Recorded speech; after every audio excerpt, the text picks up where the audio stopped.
Hello, everybody. I'm Don Collins. I'm Lewis Thompson. And this is the debut episode of Can't Be Stopped in a Nyan Sports production. So, Lou, what we got on deck today for everybody? Today, recently in the news, there's been a lot of talk about who's the greatest, who's the best. With LeBron playing at an unstoppable level, and with people like LeVar Ball saying Lonzo's going to be the greatest. We want to make it so our first episode, we told everybody who we thought the best was. Definitely. I think having a list of who's the greatest players of all time, it'll help sort out some of the confusion that's been going on a little bit. We can all agree that Lonzo Ball has a long way to go. You know, he hasn't played a minute yet in the NBA, but you know, the guys that's come before him have set some pretty high standards. For sure. Yeah, it's going to be hard for Lonzo to get up there, but we'll see what he can do. All right. So we're gonna do our top five. So a little bit of an extended Mount Rushmore, but you know, you can't just do 4 anymore after last June. We got to do 5. Sure, you got to include one more person in there. So we're going to count down, starting at number 5. Lou, I'll let you go first. Well, I got one quick honorable mention for someone who almost made my list, but just missed it. Mr. Tim Duncan, you are great. Mr. Fundamental. Mr. Fundamental, man, you're something special. You are very underrated for your defensive ability, but you just missed out. But to get it going, my number 5 player of all time in NBA history is Mr. Larry Bird of the Boston Celtics. Larry Legend. Averaged 24 points, 10 rebounds, 6 assists. He was the Rookie of the Year, a 3-time champion. And I mean, the greatest trash talker of all time. Nobody can forget that. Okay. I rock with it. For me, now look, I'm a little biased. I'm glad I didn't put this man a little bit higher. My number 5 player of all time is Wilt Chamberlain. No. Let me finish. No. Go ahead. 30.1 points per game, tied with another certain somebody. 22.9 we gonna get to that per game. somebody later too. 22.9 rebounds per game. 4.5 assists. Now look, I just said 22.9 rebounds. One of his 72 NBA records. He didn't even get the chance to get records for blocks because they didn't count it at the time. You're right. So, I think you have never seen someone his height be that fast, be that dominant, and in all areas of the game. This is somebody you talk about, they said he couldn't pass. Guess what he did, Lou? He went out and led the league in assists. You know what? He was an unstoppable force, and that's why he's my number 5 player of all time. And I have a ton of respect for Wilt the Still. Yeah. You know, when I was a kid, the greatest thing I ever idolized was 100 points. Yeah. In one game. Yep. Crazy. And to him, he said that's not even his favorite game or his most dominant. He said the one where he pulled down 55 rebounds. 55. What a game. Absolutely just a dominant force. But, you know, he's kind of overrated a little bit. What else you want from him? He was an NBA champion. So one of his other big claim to fame was, if I remember correctly, he had a 50-point season. Yeah, is that right? 50-point average in a season. He averaged 50. Yeah. You know, when you look at that season, it was his 30th season in the league. Actually, he averaged 50 points. He had 25 rebounds and 2 assists, which is pretty impressive. Yeah, it's never been done before, and it hasn't been done since. Never been done before. It hasn't been done since. Crazy. Don, I have a quick question. How many minutes are in an NBA game? Well, if I can do my math right, 12 times 4 is 48. 48. So your man Wilt averaged 48.5 minutes per game that season. So now I know you're saying he's superhuman and all, but how did he average more minutes possible in a game, Don? Maybe they played longer games back then. Maybe they played longer games back then. I suppose that's possible. But, you know, I took some time out of my day yesterday, thinking that you would choose Wilt to be in your top Yeah, you 5. know, since he is my favorite He player is of all your time. favorite player of all time. And you know, I made a couple adjustments to those stats. You know, I looked at the minutes. I like, wow, that's pretty ridiculous. And I properly adjusted his stats from that season Oh, a little stack to reflect the minutes of an average NBA game of the average superstar right now. And I believe James Harden led the league in average minutes with around 40 for the regular season. Also, at that time, the possessions were a lot higher. Definitely. I'm pretty sure it was around 112 possessions per game compared to now around 85. Yeah, they got up and down the court. So I also adjusted the possessions per game.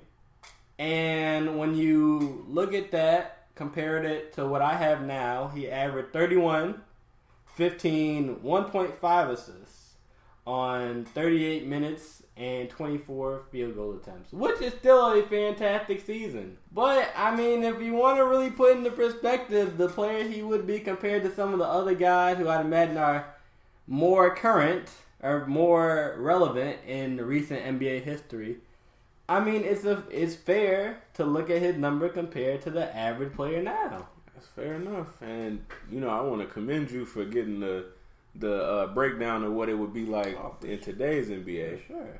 But at the end of the day, his raw numbers are still his raw numbers. You're right. And if you're going to play 48 minutes a night, Mm-hmm. that means you're not coming off the court. You're not. You are the end-all, be-all for your team. You putting up numbers like that. And you know what? It is different nowadays. Greatness is still greatness, though. I think Wilt can hold his own in a spot like this. But we're going to have to move on in the countdown. We're going to go to number 4. Go ahead, And Don. my number 4, you know, I got Wilt at 5. You know, if you pass Wilt, you got to be doing some amazing things. You're right. So that's why my number 4 is Kareem Abdul-Jabbar, averaging 24.6 in his career, 11.2 rebounds, and 3.6 assists. Now, he didn't put up, you know, the per-game numbers of Wilt. He averaged a 30-20.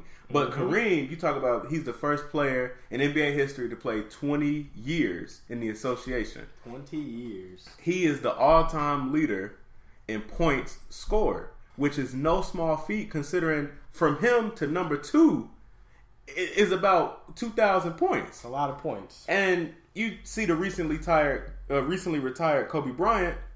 He put up a lot of points in his career, He sure did. and he's not even close. And Kobe is a volume shooter. And not even close. You're So Kareem, you know, just his impact from start to finish was dominant. Like, this is a guy who, even back to his college days, you didn't want to mess with. You did not want to see him on a basketball court. And he had some battles with Wilt, with Bill, and he kept it going for, you know, 2 decades. So for me, Kareem Abdul-Jabbar, number 4 all time. That's a good pick. It's a good pick. Kareem is definitely a good pick. My number 4, personally, though, I gotta go with Kareem's running buddy, Magic Johnson. Okay. Showtime. The greatest point guard ever. Averaged 19.5 points, 7.2 rebounds, 11.2 assists, shot 52% from the field. And just to put in perspective how great Magic Johnson was, we always talk about Oscar Robertson averaged the triple-double for a season, and now Russell Westbrook had done it. Magic Johnson almost did that twice, everybody. When he was 23 and when he was 22. When he was 22, he averaged 18 points, 9 rebounds, and 9 assists.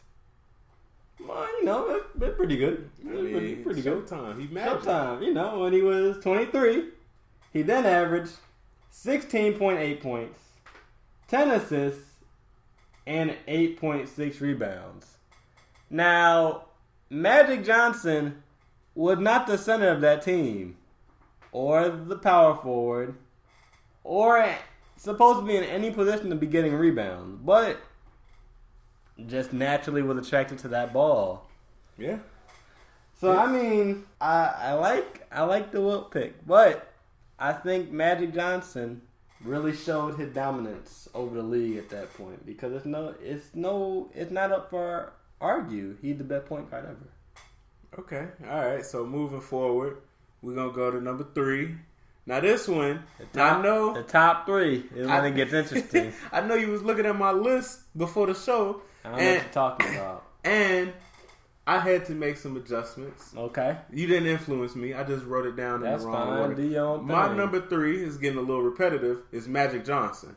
Okay, I like it. The greatest I like it. Laker ever. I know Kobe Bryant fans gonna look at me like, hold up, wait a minute. But the greatest Laker ever, 5-time NBA champion, and he didn't do it against some slouches. He, going toe to toe with Larry a couple times. You're right. He averaging, like you said, 19.5 points, 7.2 rebounds, 11.2 assists. Mm-hmm. What gets it for me is that he took some time off. Mm-hmm. What could his counting numbers have been if he didn't take that time off? He had 10,000 assists. And he missed 4 or 5 seasons because of his 4 seasons because of his HIV diagnosis. Yep. And then he came back and was still playing not quite the same level. But if he didn't take that time off, you would assume he could have still been improving and getting better.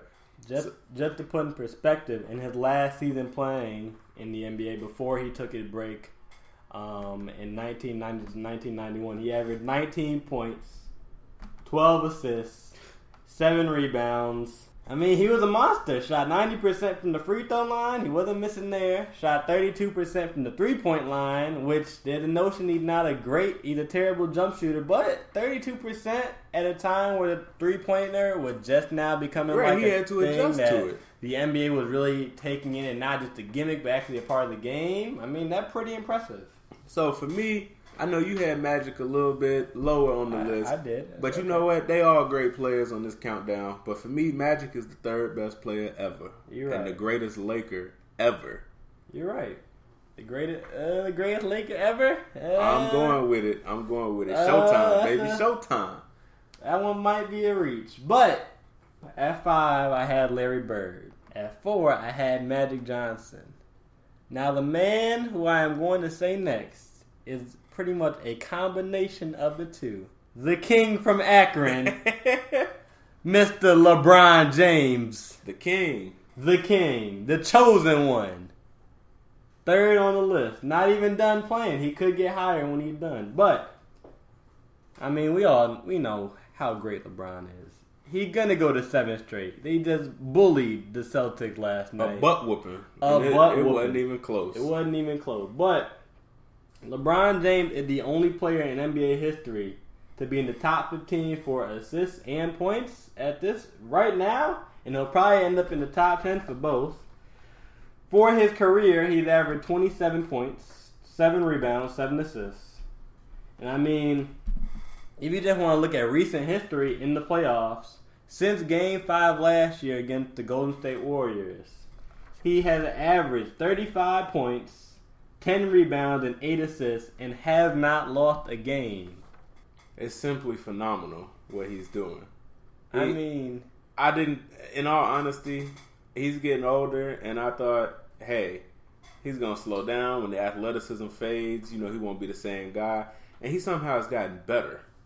And I don't know, barring injury, which, knock on wood, no one knows when you're going to get hurt. As Bulls fans, I think we would have preferred to know when Derek was going to get hurt and stay hurt. Mm-hmm. But, you don't know. You can't predict injuries, so I can't go off of if he gets hurt. It's what he's doing, and he's just simply phenomenal. I think the greatest thing about LeBron James is he hasn't missed time. We complained a lot this year about how, he's taking off games, he's sitting down, rest. LeBron James had never missed over 10 games in the season. And him getting rest, I mean, I think we can cut him some slack because he's been, going on 7 straight finals. Mm-hmm. Plus, in between that, he's done some Olympic games, and he is the face of basketball. So when you running deep postseason runs plus Olympic runs, I think he deserves, he commands some rest. I mean, come on. What's wrong with that? He's carrying the league on his shoulders, it feels. I mean, if he doesn't make the finals, it's a disappointment. by his own standards that he set. I mean, there's a lot of players who wish they could get to 1, but when you go to 7 straight, and that's not even including the first time he went to the championship with a Cleveland Cavaliers team was who? Booby Gibson. Hey, that is the greatest example almost ever of putting 14 guys, a team owner, a coach, all they fans. He put them all in his backpack, strapped them up, and took them to the promised land. Almost. Carried them. Almost. Got them over the hump. He won a game. Yeah, which is... I mean, he won one against... Yeah. What can you do? Arguably the best coach ever in Popovich, and then Tim Duncan. I mean... Yeah. Something special. So now we're moving inside the top 3. Okay, all right. So... Top 2. We're going to the top 2. You ready for this one? Mm-hmm.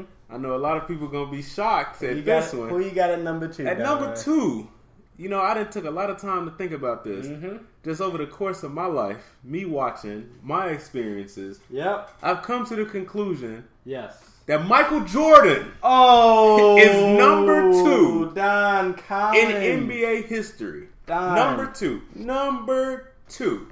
Now, look, MJ. We know the 30 points. Oh, my God. We know the 6 rebounds. We know the 5 assists. We know the 6 rings. We know the accolades, the MVPs, the one-time Defensive Player of the Year. Phenomenal. Michael, Jeffrey, Jordan. Mm-hmm. Air Jordan. One of the best to ever do it. Mm-hmm. But it comes time... Apparently the second best. It comes time we have to acknowledge that the legend of Michael Jordan is bigger than the game of Michael Jordan. Answer me this question. Mm-hmm. Is he considered the greatest of all time because of what he did on the court or because of how popular he is off of it? I mean, it's a mix of both. Absolutely. Absolutely. But you look at his 30 points per game. Mm-hmm. It is best in NBA history at 30.12. Mm-hmm. The second is my man, Will Chamberlain. You're right. By a decimal. You're right. Well, look at his rebounds. For a guard, there's been better. Oscar Robertson averaged 7.5. For a guard, also a shooting guard, 5.3 assists. It's been better. It's been bested. His 6 rings, phenomenal. Going 6 for 6. You know who doesn't get enough love? Who? Scottie Pippen. Oh no. This isn't there. You're telling me Scottie Pippen deserves more credit for helping Jordan to achieve the 6 for 6. My biggest hiccup about claiming Michael Jordan as the greatest player of all time, and I wasn't always like this. Yeah. But the greatest thing is without Michael Jordan, they almost went back to the NBA Finals. If you so great, you are so excellent, right? If you subtract Magic Johnson off the Showtime Lakers, do they go to the finals? Maybe. I don't know. It's possible. You're right. It's possible. It's a good team. But an aging Kareem, James Worthy, are they good enough to go to the NBA Finals? We'll never know. Don't forget Byron Scott. You subtract LeBron James from the Cleveland Cavaliers. Do they even make the playoffs? Yeah, we saw that when Kyrie tried to put it on his back, Yeah, that's what I'm saying. The reason why LeBron had to come back to his hometown. That's what I'm saying. You take Kobe Bryant off the 2009-2010 Lakers. Do they go to the NBA Finals? Probably not. I'm just saying, take Michael Jordan off the Chicago Bulls. No, they don't go to a finals. There was controversy surrounding that. I want to remind everybody. But Scottie got robbed of his top 20 appearance in NBA history because he played on such a great team with Michael Jordan, who overshadowed him. But Jordan needed him just as much as Scottie needed Jordan. So that's why he's number 2 for me. So who's your number 2? So you want to know who my number 2 is? Absolutely. After you say Michael Jeffrey Jordan is number 2 all time. Number 2. Absolutely. Air Jordan.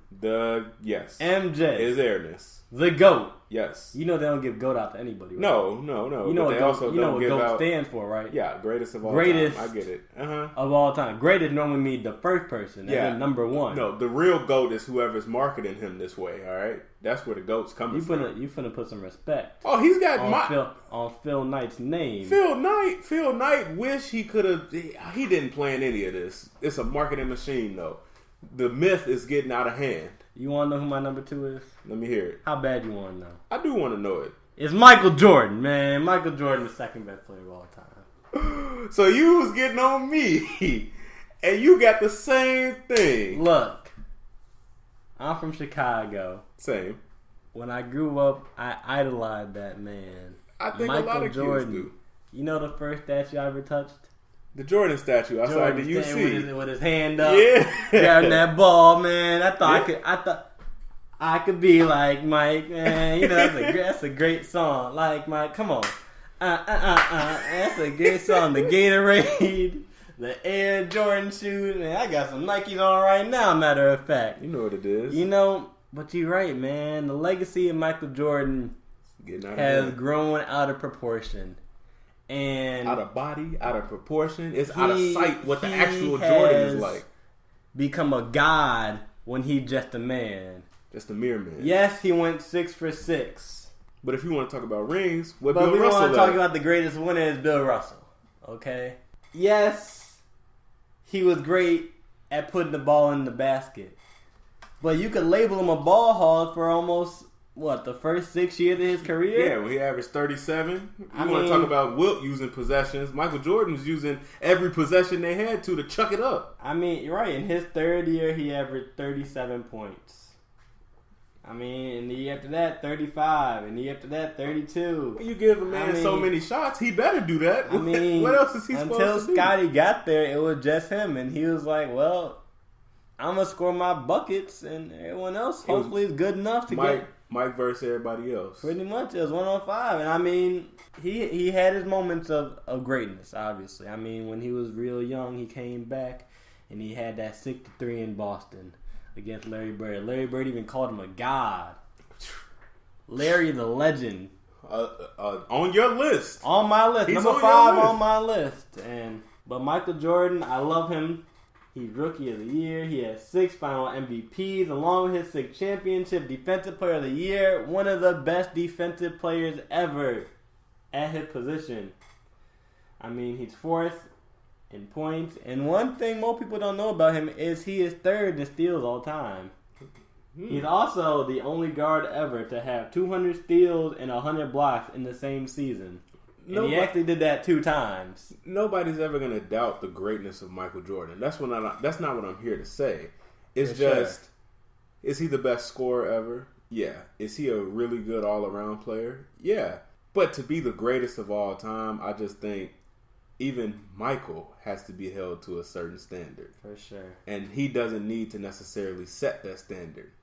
That's just me. I agree with you. So we'll leave it at that. But... leave your comments below on Michael Jordan if you'd like. That's going to stir up some controversy. For sure. But, number 1, we both got one man left. I noticed there's someone that I said that's hasn't been said by you. But you have high praise for him. So, yeah, so you're going to let me take this one? I'll take it away. All right. My number 1 player of all time, and this is a movie that's not finished yet, LeBron James. Now, look. I can tell you right now that there is a certain somebody that's going to let me have it for saying LeBron the greatest of all time. He's not the greatest of all time. But look. Let's just think about what he's done. Lou, how old are we? I'm 21. You're 21. I'm 21. You 21. Mm-hmm. Could you imagine being in the NBA for 3 years already? Could I imagine that? I couldn't. LeBron James comes in at age 18. Mm-hmm. He has been excellence personified. You're right. For the entirety of his career. And what has he done? Every year it seems like we say he can't shoot free throws. What he do? Go out shoot free throws. He can't be efficient. What does he do? Go out be efficient. He can't carry, he goes to the finals. He can't beat Golden State. Next season, what does he do? Goes back, down 3-1, beats Golden State. Every time this man is being put with impossible expectations, think about it. If the legend of Michael Jordan is grown out of proportion, outside of Kobe, who's the one person that has to live up to that? It's LeBron James. And he had to do it since he was 18 years old. Impossible task, right? He has surpassed expectations. Is he perfect in the finals? Absolutely not. He's Absolutely not. But when you talk about a guy who you plug him to any of the 30 teams in the NBA and say, let's go get a ring, there's How many guys in NBA history have been able to be that type of player? It wasn't Jordan. You're right. Magic came in and he changed the Lakers, went from worst to first, but I only got him at third because the longevity of his career. LeBron James is literally what is a walking lottery ticket. He leaves the Cavaliers. How many first picks they get? First overall. They had 3. He comes back. They go to the NBA Finals. Like, come on, this the same bit players. Kyrie Irving, Tristan Thompson go to the NBA Finals when you just insert LeBron James. He is a walking lottery ticket to the NBA Finals. The first player ever to not just play on a team, not just recruit guys, but actually seemingly run the team. It's like he is the team. And so for me, that's why he's number 1. Now you take it away, you go ahead. You didn't have Jordan either, so I'm interested to see what you got to say. So hold on now. We're not just going to let LeBron slide for number 1. Why? We not going to bring up Dallas? What about Dallas? They got out. Eric Spoelstra got out coached by a great coach in Rick Carlisle. Was it Eric Spoelstra's fault LeBron had 8 points? Are we going? Was it Eric Spoelstra's fault he shrank? Listen. He was tap dancing. Listen. Like the late, great Gregory Hines. Listen. He was scared of the moment. Listen. Are we going to talk about Tom Brady when he lost to the Giants and bring that up to tarnish his legacy? I'm not holding Dallas over LeBron James. I'm not. He lost. And at the end of the day, anytime you lace him up, you can lose. He's not invincible. When Tom Brady played the Giants in the Super Bowl, did he not play well, though?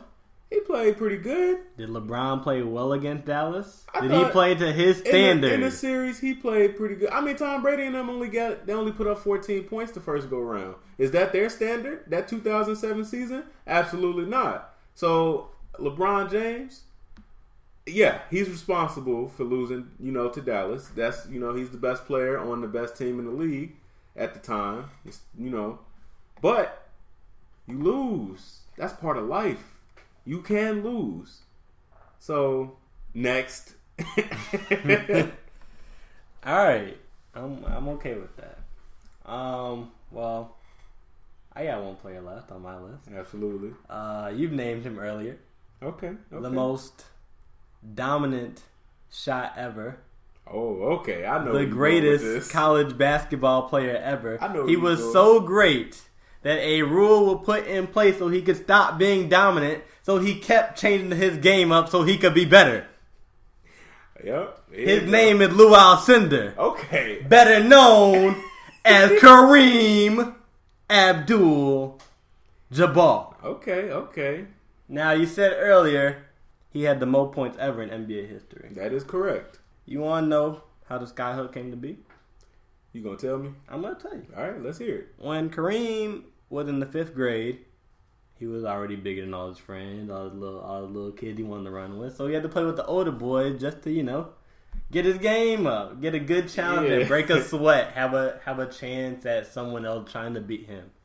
And whenever he'd try and play with them, he'd get blocked because he couldn't just take a jump shot against a kid taller and older than him. So what he did was he did a skyhook. He saw George Mikan when he was a young kid. And he did the George Mikan drill, which is when you lay the ball up, you catch it underneath the basket, and then you do it on the other side. And from there, he found the skyhook. And by the time he was in college, it was unblockable. And I mean, we've seen many clips of players trying to block the skyhook. Flailing. Praying. Your man, Wilt, tried. But his hands would never touch that ball. You see I got Kareem above Wilt. That's not lost on me. I see it. But Kareem Abdul-Jabbar, the greatest player of all time. I mean, you said it yourself. 24.6 points, 11 rebounds, 3.6 assists. But a lot of people just know him as an LA Laker.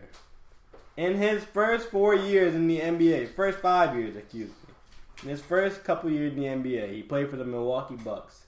In those years, he still to this day is the Milwaukee Bucks leader in points. Well, I would imagine. That was 1975 when he stopped playing. Well, who's come along since then? Since then, not one Milwaukee Buck has been able to eclipse Wilt Chamberlain, what he did in that many years. Not one. What do you expect? Sit on that one. Yeah. It's okay. Let me keep going though. The first 4 years of his career, like you said with Wilt, blocks were not tallied. But still, right now, Kareem Abdul-Jabbar is third in blocks. Well, what could have been if they would have kept track? If those blocks would have been kept track of, where would he be? Oh, number one. Probably number one. Number one. Well, it's Dikembe leading, right? If I'm not mistaken. I'm pretty sure. I mean, what else was he good for? Let's be honest. A great player. That's another conversation. Yeah, we're not going to talk about that. Dikembe, I don't even know if you're a Hall of Famer, man. But let me stop. Let me stop. We're not going to do that today. When the Milwaukee Bucks drafted Kareem Abdul-Jabbar, it was their second season at an official team in the NBA. And I mean, they got a high pick, so they picked Kareem, right? It's your third season ever in existence, and you're like, oh, we'll be good with just like a couple wins. Maybe we'll make the playoffs or something like that, right? You'd imagine. Yeah. I mean, look at the Charlotte Bobcats a couple years ago. I mean, look at them still. Look at them still now. I mean, we see how hard it is to be an expansion team in today's NBA filled with stars. Yeah. In Kareem's second year, he brought home a championship to Milwaukee. Nah, come on. He averaged 31 points in his second year. Who else was on the team, Lou? I mean, Oscar Robinson was there. Oh, yeah. We got another player who should have a case for getting into the top 5. Is he in there for me? No, but top 10. Yeah, I don't know about top. I don't know if he'd have a case for top 5. But you talk about if Kareem is top 5. Your number one player having a if that's a Robin, that's a pretty damn good Robin. All right? It is. That's all I gotta say on that matter. You're right. I agree with that. But so I mean, I think we both agree Kareem is definitely a top 5 player. Yeah. And I noticed 4 out of our 5 players were the same, but I made a case for Wilt why I didn't think he was top 5. I respect that. You didn't mention much about Larry. And why you didn't have him in your top 5? Was there any reason specifically why Larry Bird didn't make the cut for you? I just think when it comes to Larry Bird, phenomenal player. I have nothing bad to say about Larry Legend. I just think his supporting cast was a little bit kind of underrated.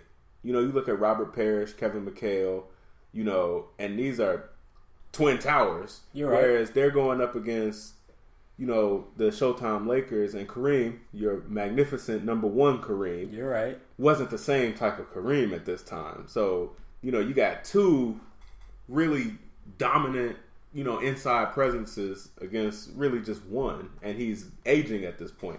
So I think, Larry had some pretty good help there, and I think that's just why he sits right outside my top 5. Okay, so he's definitely a top 10 player for you? Absolutely. Okay. Oh, absolutely. So you made the argument about Larry's support. I mean, could you not say the same for LeBron, though? I mean, he's had Dwayne Wade, who's arguably a top 5 shooting guard of all time. He's had Chris Bosh, and when he was in Miami.